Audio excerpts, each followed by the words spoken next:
Okay, that's okay. Yeah. Okay. Okay, Mm. let's start.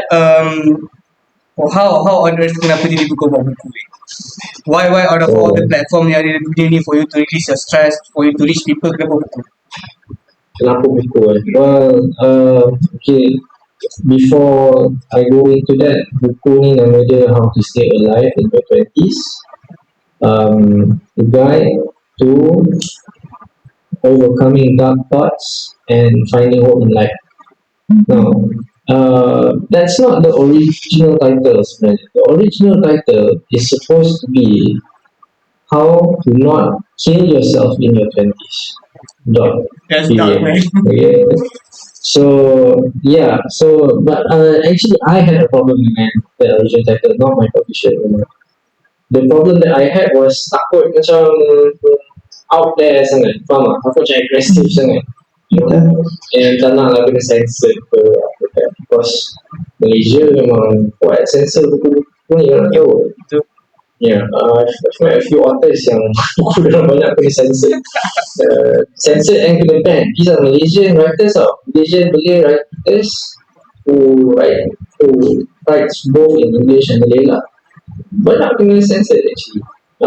For various reasons. Okay, so I just didn't want to get banned lah. That's why I changed it. So why did I write the book? Nombor satu, it's exactly that. I wrote it because I was in that sort of situation juga. Lost and lonely and tahu apa kita buat dalam hidup ni. So it's more or less the reason why I wrote it, number one, is to tell people yang they're not alone. Because sometime over the past few years, I realised yang I'm not actually alone. Banyak orang macam aku dari segi fikiran, dari segi mental status, dari segi mental health. And it took me a while to realise that I'm not alone, you know. So this book is more or less reach out to these people macam, hey, korang tak, this is not, whatever you're feeling, whatever yang korang rasa, korang fikir, really dark things that orang orang hidup aku pun, and not just aku, a lot of people think about all this thing. That's essentially it lah. That's essentially that's the big reason why. The smaller reasons adalah certain things that happen in my life. I closed down my computer shop for a few years ago, and then after that I had to think about apa nak buat ni sebenarnya. I didn't really want to be a doctor. I was a doctor masa dah start houseman lah. But the thought of just pergi hospital every day, bangun pergi hospital balik tidur, bangun pergi hospital balik tidur, it drove me crazy lah. So I had to do something else, and that something else was writing. Let's jadi buku. Essentially macam tu je. Yeah. How do you start in the first place? Is it like a journal punya entry ke, or you really plan Actually, buku ke more to like macam journal? I wouldn't say journal. I mean journal. What do you think of when you think of a journal? It's like a diary for man, I guess. It's like a diary kan. I wouldn't really call it a diary lah, because number one, there was no physical book. Aku tulis dalam phone je. Kadang-kadang macam nak tunggu patient, atau houseman, kalau nak tahu kat KKM, segala kerja tu orang buat, including tolak patient physically dengan katil atau wheelchair pergi buat x-ray. So one of the times yang aku akan tulis buku ni is masa dah tolak patient tu. Lepas tu bila dah masuk bilik x-ray tu, aku tak apa-apa, aku dah keluar je, aku dah siap kan. So sementara tunggu tu, aku tulis sekejap 10 minit, 9 minit kalau nak tunggu satu patient kan. Dia je lah, itu je lah masa yang ada. Either that atau malam-malam masa on call. Kadang-kadang ada malam yang senyap sikit kan, you do get maybe 1-2 hours of sleep kadang-kadang. Daripada sejam 2 jam tu ambil 10-15 minit tak tulis je lah. Lalu tu it's pretty much it. Okay lah. Penulisan you based on experience orang lain as well tu, based on people around you, apa yang you had experience dan It's definitely not just about me lah. Actually, the book itself memang itu salah satu aim dia lah. One of the aims was masa tulis tu kan, I mean before you write things down, you ada macam more or less bukan draft tau, tapi Framework, is it? apa lagi kan, Flow, plot. macam schematic lah, macam okay, what should this book be about, you know, bukan, it's not even a draft yet, dia macam just rangka je rangka buku tu. One of the things that I wrote atas sekali, I wrote that make sure this book is not about you. This book is not about you. This book is about other people. This book is about the people you meet. This book is about the people yang nak baca tu. They need to feel, holy shit, this is me. You know, this is me in this book. And I think so far, the reviews that I got, alhamdulillah, so far, I think capai lah that thing, you know. But of course, when you write a book, you have to datang daripada diri sendiri, experience juga, and so adalah satu dia about me. But for the most part, I try to write about other people rather than myself. Betul, I tak deny sebab I try tengok review dekat TikTok, ada someone ni beli buku you and dia dah review buku you tau, and dia kata dia lebih dapat melihat diri dia sendiri sebagai orang yang mampu mengubah diri dia sendiri. Oh, that's good. Buku dia memang berkesan sangat. Oh, I'm really glad to hear that. Ingat, nama TikTok dia siapa? Nanti I tengok balik. Asyik. I will share to Nabil and let you have a look at the video as well. Yeah, because sometimes orang post tu sebenarnya don't, unless if they tag me, akan nampak lah, but sometimes terlepas. Kau handle punya TikTok sendiri ke? I mean, Twitter semua kau handle sendiri ke? Twitter, yes. I'm most active dekat Twitter lah. TikTok, I tried untuk buat TikTok. It's still ongoing, but it takes a lot of time. Macam in time yang I don't necessarily have nak buat videos. And the thing is, I am quite camera shy lah. So doing this and then posting it later is totally not what I do lah. It's not me. I know. Tapi bila dah tulis buku, pasal lah something I have to do. And just to get the word out there. Hopefully help some people along the way lah.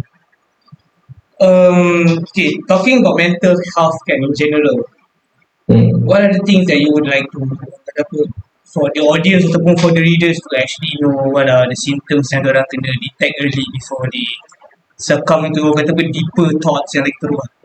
How to prevent from the darkest thought lah.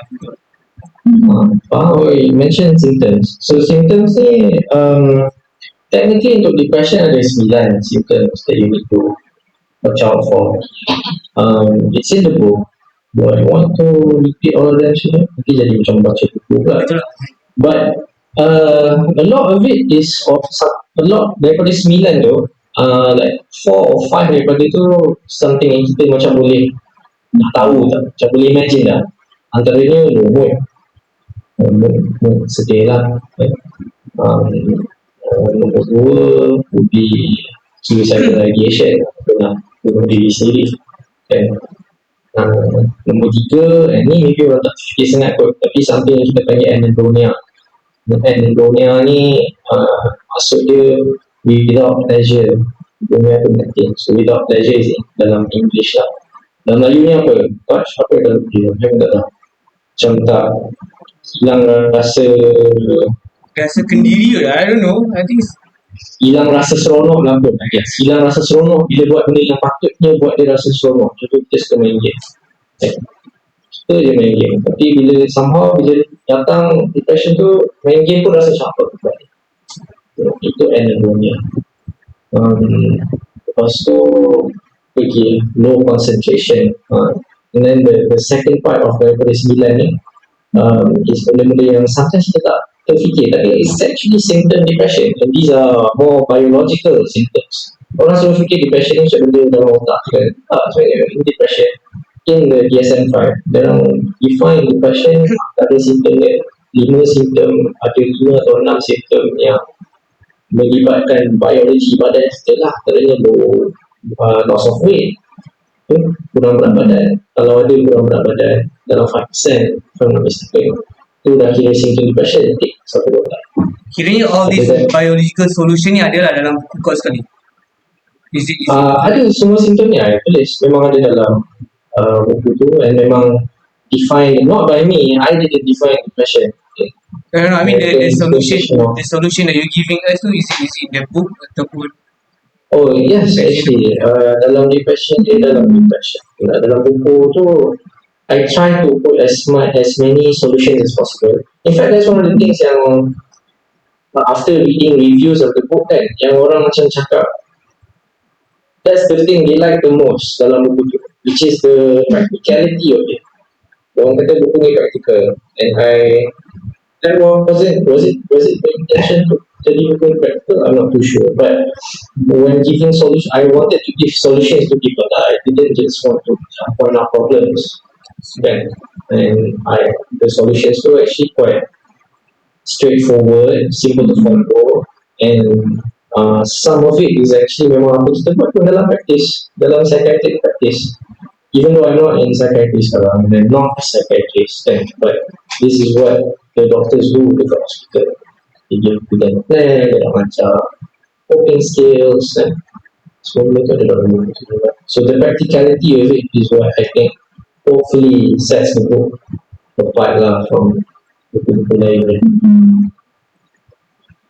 Kenapa buku you tajuk dia fokus kepada those in 20s only? Adakah sebab those based on your pemerhatian, those in 20s ni we have been told to settle everything by 30. So adakah you nampak that is why, the reason why most of the people with depression datang daripada this age? Okay, that's a very good question. So, kenapa people in their 20s? A few reasons. Nombor satu, depression memang paling common daripada 18 ke 29 dan atas 65. So, tu memang kumpulan-kumpulan tu memang demographic dia. Orang yang ada depression mostly dalam 20 kumpulan. That's number one. Number two is, I was in my 20s masa nak tulis buku tu. So,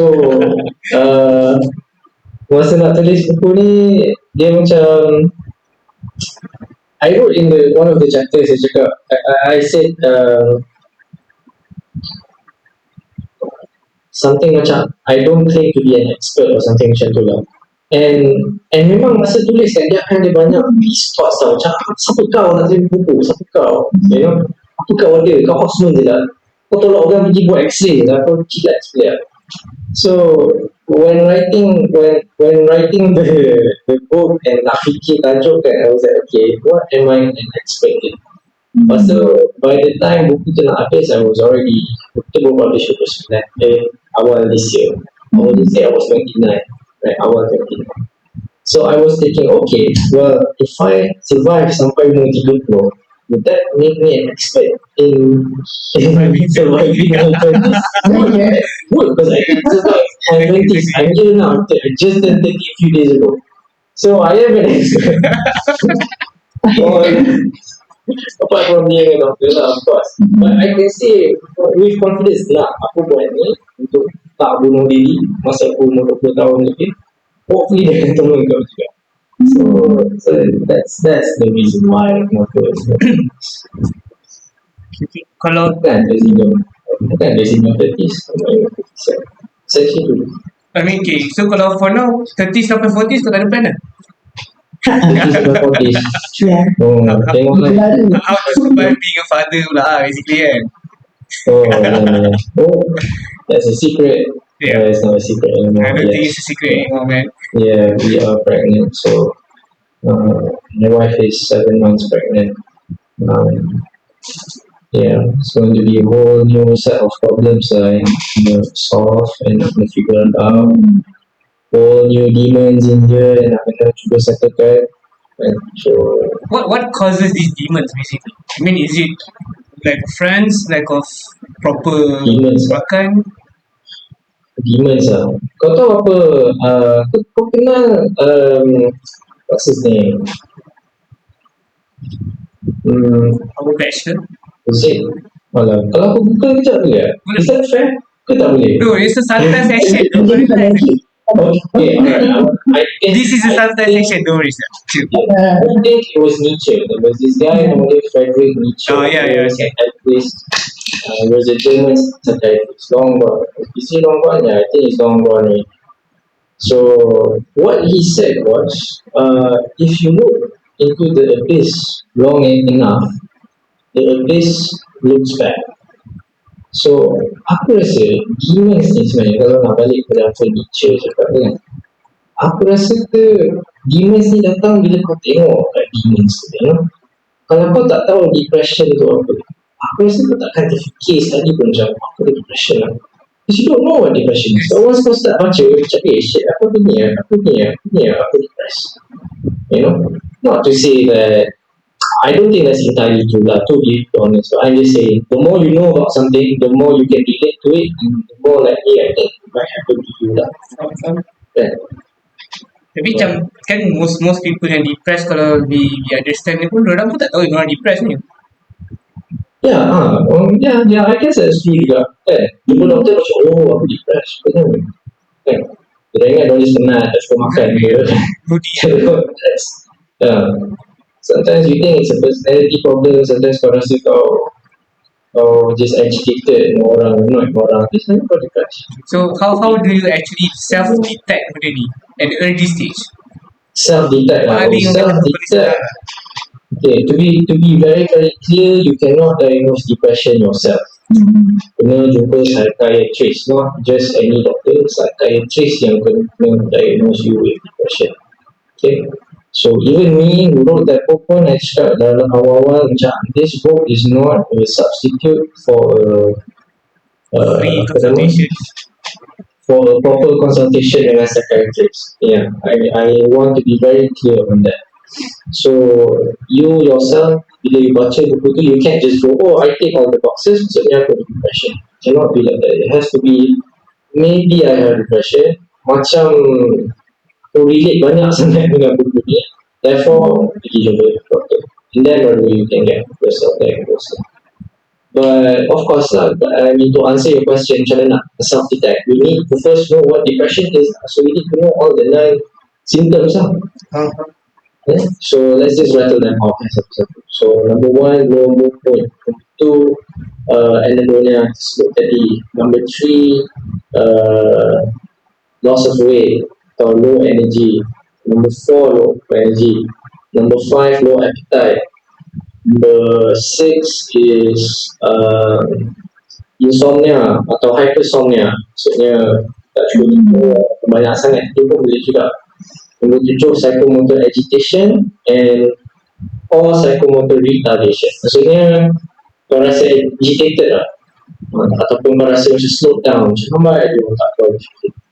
Nombor 8, low concentration, tak boleh nak concentrate. Nombor 9 baru suicidal ideation lah, ataupun rasa nak bunuh.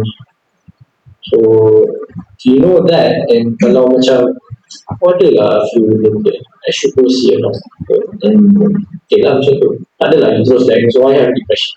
Doktor ni online ni cakap aku depression, tapi you need to see you know, because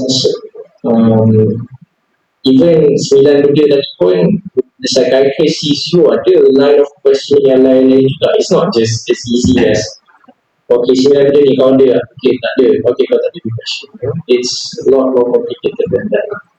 Also you need to, one of the big things dalam psychiatry is risk assessment. Maksudnya you assess risiko orang tu pada diri dia ataupun pada orang lain, you know, and you need a very highly trained specialist to do that for you lah. Or a decent MO pun boleh je. Oh really? This MO doesn't have to be. Tak adalah, I mean the MO will see first kalau pergi hospital. Betul-betul. So the MO will assess you. They are very very talented, very good people yang kerja dengan KKM sekarang, kalau nak tahu. You know, the doctors I work with so far at KKM are amazing. You know, they were the best part of psychiatry. And sedih juga lah actually, you know, when I left KKM, and sedih juga lah, because they were amazing people, honestly. So back to the MO pun akan assess risiko you. Ada certain tools dalam buat certain line of questioning, tanya, and then from there dia orang akan decide lah, do you need to be hospitalized, do you have depression, what kind of help can we provide for you? Yeah, how do doctors actually check for themselves during depression ke tak? I mean, is that common? I think doctors common juga kan banyak depression. Oh yeah, it's common. But then Yeah, how it's do you common. guys overcome that thing? Because I think you guys pun dah ada that knowledge kan in the first place. Kena jumpa doktor juga. We see doctor juga. I have my own therapist.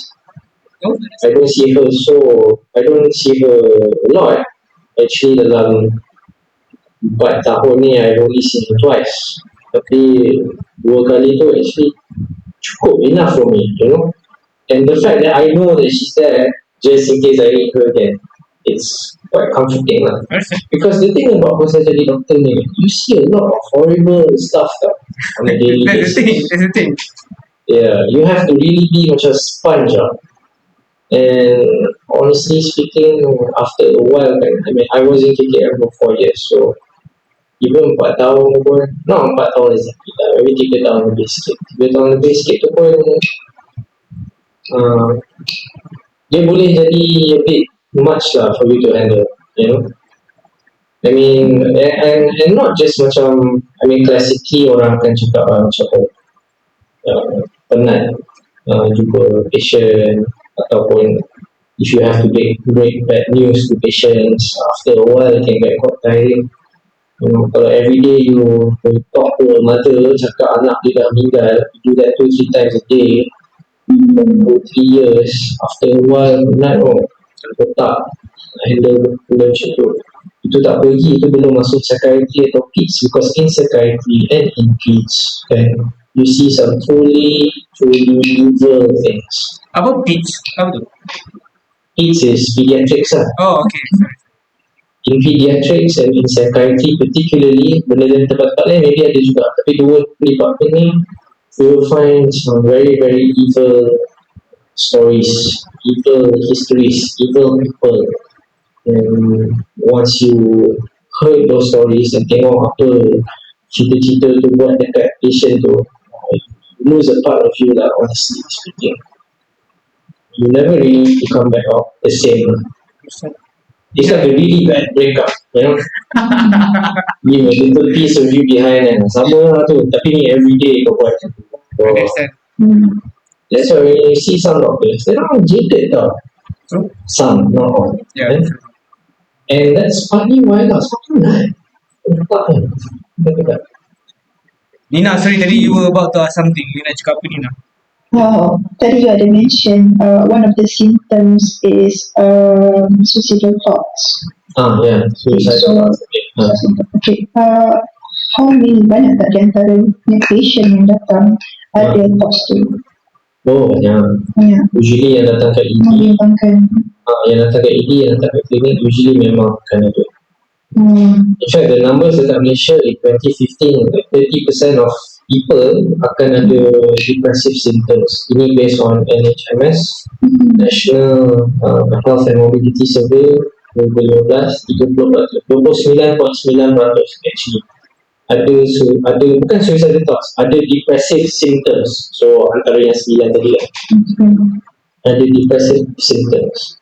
The actual depression punya rate dekat Malaysia, honestly I'm not too sure, but I know dekat US is like 9% lah. So in 9% total semua orang ada depression, which is crazy, which is a lot, you know. 330 million people kat US, 3.3 million ada 10%, 30 million ada depression. Banyak tu. You know, I think it's like 7 to 9%, something like that. Kebanyakan suicidal thoughts ni datang daripada masalah kewangan ke, masalah asap ke, it's as varied as the kinds of people you meet every day. So banyak reason kenapa orang akan rasa macam tu. The most common ones you've already mentioned. Money is one, of course, financial reasons. Abuse is another one. Relationships is another one. And not just relationship macam boyfriend girlfriend. Relationship macam relationship you dengan parents contohnya, relationship you dengan adik-beradik, relationship you dengan your loved one atau spouse. All those relationship problems boleh jadi a huge stressor untuk orang. So It's a lot of things. Usually it's not just one. Usually dia akan ada banyak. Because let's say hidup kita usually akan ada a few uh, compartments kan. Let's say kalau kita sekarang kerja will be one, family is one, kan, friends maybe satu lagi, personal life kita, whatever it is we want to do, tulis buku, main game, main bola, whatever it might be, that's like 4 compartments kan. If one of it goes wrong, maybe you boleh handle lagi kan, because all the other parts are going okay. Tapi kalau two of those go wrong, then you dah start goyang sikit macam shit. If three goes wrong, then then you nampak tinggal satu tiang ni. Imagine dia macam tiang-tiang rumah kan. It's what you build your life around kan. For me, it's like what? It's family, spouse, kerja, maybe health, and maybe hobbies. So the limit, yeah. If I don't get one settled, maybe it could go with it. But if you get a few, that's when things go wrong. So, I mean, from your side, do you think that talking about depression is still a taboo kat Malaysia? It's a lot less so daripada dulu lah. You know? It's a lot less so dulu. Dulu lagi teruk definitely. When I say dulu, I mean we're not that old. Well, actually 30 dah Dulu, tua. yeah. I don't know how old you are. 27. So let's say I think even 10 years ago it wasn't that bad. Yeah. But 10 years ago maybe bad, maybe good. But 10 years ago maybe that's better. And now we're definitely in a better place than before lah. I mean, the fact that I can write a book and still feel okay about it, I open and my own struggles. And people do reach out to me tau. Online, either DM atau email ke, dozens of emails, dozens of DMs by now, yang they open up about their own problems and they ask me for advice, and I'm happy untuk jawab. Actually, it's one of my biggest pleasures masa tulis buku ni sebenarnya. This whole process of people coming to me asking for either pandangan atau just listening ear kan, I'm happy to do that. And this is an invitation for whoever kat luar sana. You read my book sampai habis, the last page tu ada cakap you can approach me via email, re-inviting you to do so. Kau tak ada plan ke nak jadi psychiatrist? Dah lah. Dulu ada because after habis Houseman nak je sambung psychiatry masa tu, tapi tak dapat, maksudnya when you finish housemanship you dapat di posting mana-mana department lain kan. So tak dapat posting psychiatry, and that's one thing yang I think of people don't really understand, and I don't expect them to understand pun, sebab ni benda yang yelah only doctors go through this, berapa orang yang faham kan. Is the fact that doctors ni tak semua sama, you know. Bila orang luar tengok seorang doktor tu, dia samakan dengan doktor lain. So bila dia nampak, kau boleh buat semua lah sebab kau doktor kan, dia belajar med school kan, patutnya kau boleh buat semua lah. That's not true, because dalam let's say 10 doktor kan, kita nak jadi surgeon, ke nak jadi psychiatrist, ke nak duduk tengok x-ray satu hari kan, nak jadi radiologist, lagi 3 nak pergi buat nak jadi profesor ke katanya, lagi 3 nak buat sambil belajar apa-apa lain, lagi 3 nak buat business je, you know. So it's very, so I always buat ni. I mean, I always get off track. Your question was kenapa tak nak kau tak ada plan ke nak jadi psychiatrist? Okay. Kau nervous lagi tu. Kau nervous lagi ni, boleh nampak? Yeah, I know. I'm a very nervous person. I see. So, I wanted to, tapi tak dapat slot tu. That's about it. And then habis kita nak buat apa lagi? Kamu lah buat apa yang boleh buat. Tapi kalau kau sambung sekarang tak lepas ke? Kena masuk KKM balik lah. Oh ya. My understanding is kena masuk KKM balik lah kalau nak sambung balik. Apa? Okay, jap. Buku kau sekarang dah dekat mana? Aku rasa kau already masuk affiliation. Yeah, Ronnie was engaged, which is a huge milestone for me lah. Because I don't know, it's a very exciting thought lah. Sampai engaged as one of the larger bookstores in Malaysia, both online and offline. There's a few other places. My own publisher punya online shop ada juga, Shopee ada juga, and my publisher ada bawa banyak buku ni pergi all these events, so you can get them dekat event itu juga. A few other online places, Iman Shop ada, Pixie ada, apa lagi yang it's available as an ebook dekat Cerita app. Maybe something yang orang nak tengok, you know. So yeah. Okay, that's good. Orang pula, what do you think about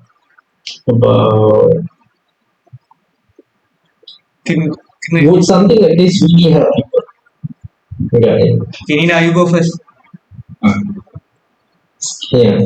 As a 27-year-old, your fellow students can.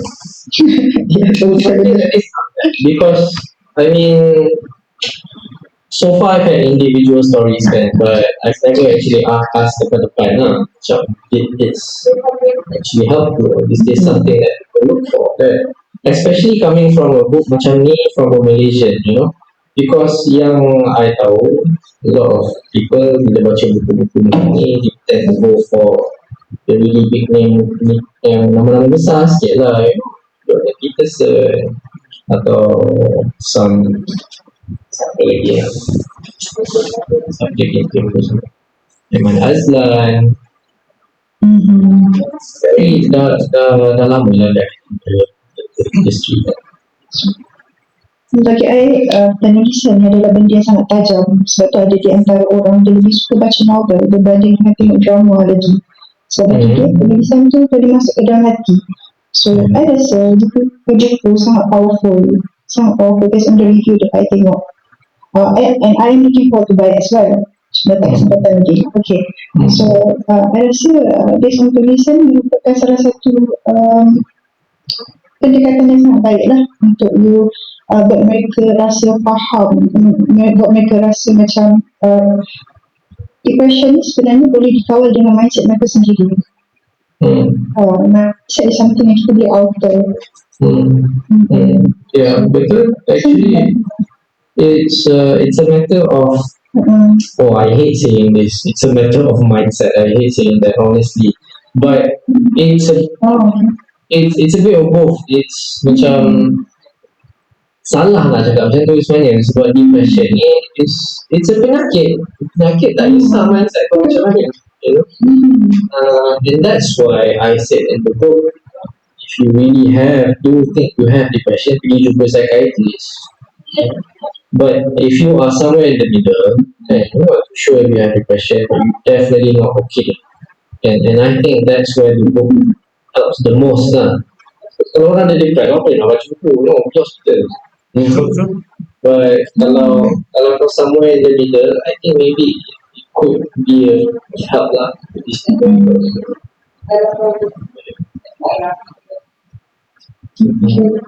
Nanti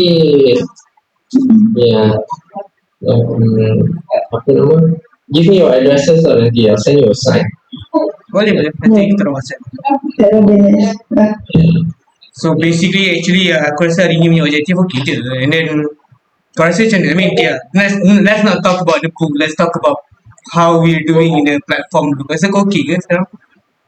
Tak, aku okay je. I mean, yeah, we have to do this again actually. Sebab aku pun kalau boleh nak baikkan benda ni macam, aku punya goal is very simple. Aku tak nak orang keluar ambil masa nak keluar jumpa orang. Ada platform ni benda free je cukup. So bila ada free platform ni, orang boleh tanya, boleh jumpa senang kan. So it's a easy communication for them as well. I jadi dapat kalau kau kat US macam apa, Howard Stern kau perasan? Benar? Howard Stern.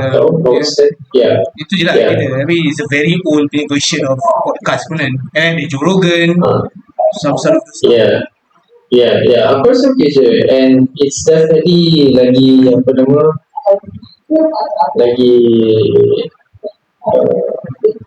I feel a bit more free lah nak cakap apa cakap kan. Sebab kadang-kadang other places I can really swear. Kau tak swear pun. Through all ni kau tak swear pun. Ada lah, I think a bit. No man, I was waiting for you to swear. Tak okay. Important to be more professional.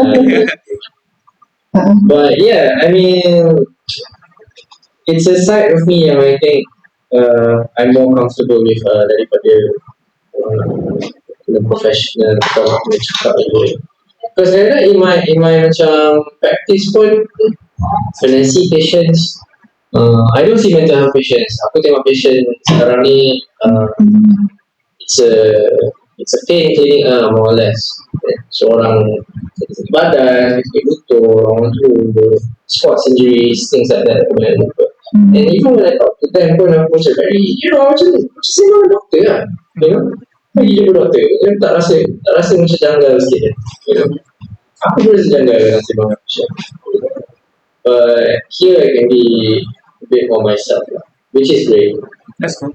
That was the objective pun initially. So okay lah. Yeah, objective achieved. Aku baru tahu Google ada limitation call. Aku tak tahu pun. Lagi 12 minit. Then so aku Kau tahu tak? so I think Tak apa lah, it's okay. Cukup je masa kan. tu je lah. Je that. Aku pun terkejut je lah. True. Yeah. So Apa apa lagi? lagi on today's agenda actually? Kalau ikut gaji dah habis dah lah. Tak ada apa pun je that. Okay. Kalau kau lagi okay ke nak buat by topics ke, kau lagi suka by, do you have any other options kalau nak approach kau lepas ni? Kan before this kan aku cakap macam nak buat by chapter, tapi will that be okay kalau by chapter? Okay je, okay do by chapter. Actually someone on Twitter baru semalam or 2 days ago lah, dia buat something macam tu on Twitter lah, tapi dia buat macam very brief summary of every topic satu-satu. And the best thing about this guy is dia disagree with a few things yang aku cakap, which is great because so far buku tu keluar, aku macam menanti je, takkan semua orang macam agree je. Benda aku sure dia benda yang korang tak agree juga, in fact dalam buku tu, in the last page aku cakap, if you have any, what was the word aku guna, civil discourse, you have any civil discourse, email aku, kita jom sembang, no one has done that. This is the first guy yang buat macam tu, so I'm quite excited. Aku nak tengok apa lagi dia cakap before aku reply. Tapi the thing is, he was very respectful. Dia tag aku, dia kata, ni aku beli, ni aku tak beli, ni aku beli, ni aku tak beli. Dia kira fair lah. Yang boleh nak orang beli dengan aku, tu harus tak best lah. So apa nama, it could be like something macam tu lah, by chapter kan. Either by chapter atau if you want to talk about things macam ni pun boleh juga, nice juga, as it comes up kan. This guy cakap ni, I guess some event jadi so bottom line is kita orang pun kena still read the book, sebab at the end of the day kita orang pun nak tahu nak bercakap apa dengan kau lepas ni. For now we had the idea that the book is for mental awareness, sebab tu aku pun nak start doing the mental awareness. I should send you the book actually. Aku ada je few copies, nanti bagi beli aku alamat. Apa aku beli, aku itu cari kat MPH, tak jumpa lagi. At that time yang aku text tu yang tak keluar lagi. Dulu tak keluar lagi lah. Sekarang patutnya dah kira itulah, order online je lah. Alright. Kan boleh juga. Kalau nak aku atau boleh, memang aku ada worst case scenario aku pergi klinik kau je lah, pergi ambil. Boleh je. Tak jauh pun Okay, aku rasa that's ni nak study apa actually? Dah cakap dia masters ke PhD sebenarnya? Masters. Masters student pandai-pandai ni. Tak ada rezeki ada sambung-sambung. Selagi dia sambung-sambung. I look up towards orang yang sambung belajar because I know I can't do it. It's a bit much. Sambung belajar. Serious, I'm not a good student. we're on the same boat, man. I'm not even sure if I'm a good doctor, but tapi whatever it is, kau jangan percaya lah Nina. Apa dia cakap, dia tak good student pun, dia overseas student, man. It's a matter of tak berhenti belajar. Bukan kita pandai, tapi kita tak berhenti belajar. No, I can prove it to you mathematically. I'm not a good student. Actually, I can prove it mathematically that you are a good student. I'm not a good student. Betul. Tapi itulah. Tapi betul, orang buat masters ni dia macam next level. You know how many master students yang ada kat Malaysia? A lot, you know. Semakin banyak kan? Even Makin menurut I've never tak ada. Okay. Last before COVID, satu kelas master tu adalah dalam 24 students. Tapi sekarang ada 3 je. Itu pun seorang international student. Why do you think that is? Satu dan mungkin sebab scholarship. Okay, kurang scholarship. Yang kedua mungkin sebab dia orang banyak plan untuk bina keluarga. Especially during after COVID tu, dia orang banyak sibuk cari kerja. Lepas tu dia orang fokus cari kerja je. Okay. Do you think it has anything to do dengan culture kita sekarang?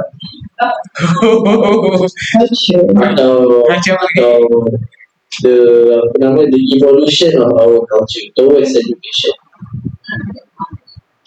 Mungkin culture sebab kita dimomokkan dengan kalau baca sama PhD pun ada perkongsian untuk jadi pensyarah academician, betul tak? Sebab memang betul ada certain courses tak ada perkongsian sangat sebab kita banyak lagi pensyarah muda yang mungkin tak banyak tahun tu yang akan pencen, ruang tak ada. So itu salah satu sebab sebenarnya dekat fakulti yang ada dekat universiti. Orang worrying juga. Worrying juga actually situation. Even doctors pun makin tak banyak. People are not taking up medicine macam dulu. And I don't blame them lah. You know, you have people like me, people like other doctors yang bad mouth the profession. I hate my job. Of course kita nak buat kerja ni kalau kita complain je. But the thing is memang nak kena complain sebab benda memang betul. Kan? So I don't blame them for not taking up medicine. But it's a bit scary lah sebab dia punya apa nama, dia dah tak cukup. So lagi ramai orang tak nak ambil lah sekarang. You need more smart people to do things like you are doing. That's good. Yeah. Any other final thoughts? Final thoughts. Okay, sekejap, sorry. Next time nak jumpa bila lagi? Nak buat? When do you suggest? Lagi? I think once or twice a month, okay. Sure. Atau I don't know, it's up to you. You are the planner of that. Okay. Just let me know idea lah. Time-time macam ni tu okay juga. Alright, boleh. Nanti aku try set lagi dengan kau. So far online okay dengan kau, tak ada isu kan?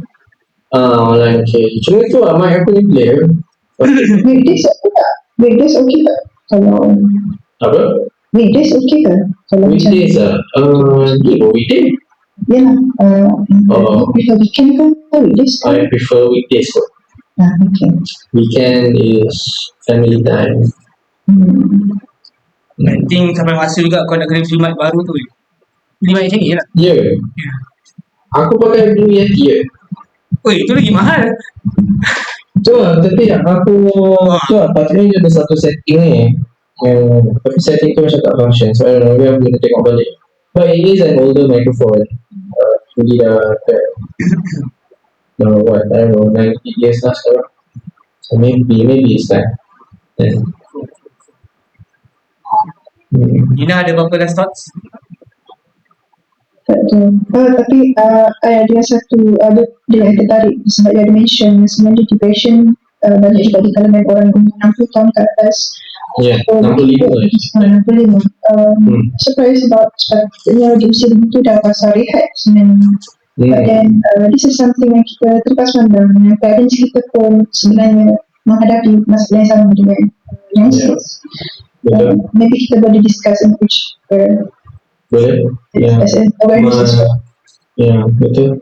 I think I can't really speak much pasal untuk orang yang 65 tahun lah. My only advice to them, they feel certain ways, they should go pergi jumpa doktor lah. But I think kita sebagai anak-anak ni, kalau kita tengok parents kita dah lebih 65, sedih, nampak bonyok, take it seriously lah. You never know what they're going through. Kita kena ingat parents kita pun membesar juga. Diorang by the time diorang 65, they are going through new stages of life. Diorang pun tengah experience benda-benda baru, and maybe diorang punya coping skill atau acceptance diorang tak sampai lagi tahap tu, you know. Setiap orang 60, 65 baru macam, oh shit, aku dah nak mati dah lah 10 tahun lagi. That sense of mortality tu can be very heavy for some people. Betul. You just be aware, kan. Paling kurang call lah parents kita minggu sekali, jumpa every once in a while.